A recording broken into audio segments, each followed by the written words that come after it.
સંસ્કારી નગરી વડોદરા અને વડોદરાના કરજણનગરમાં પણ વરસાદી પાણી ભરાયા છે। રણછોડ પાર્ક સોસાયટીમાં ઘૂંટણસમાં પાણી ભરાઈ ગયા છે। મેઇન રોડ ઉપર પાણી ભરાઈ જતા અવરજવર કરવી મુશ્કેલ બની રહી છે, ત્યારે પાલિકાના અણધડ વહીવટને લઈને સ્થાનિકોમાં ભારે રોષ છે।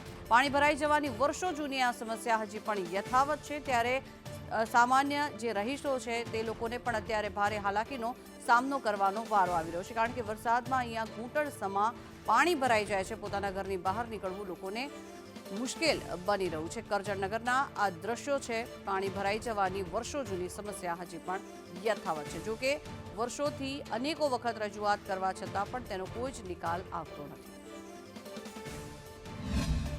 આ સમસ્યા વર્ષોથી રણછોડ પાર્ક શાસ્ત્રી પાર્કની પાણી ભરાવાની ચોમાસામાં રહી છે। આ સમસ્યા કેટલા ટાઈમથી સાફ સફાઈ કરાવે છે અને પાછું પાણી ભરાય છે।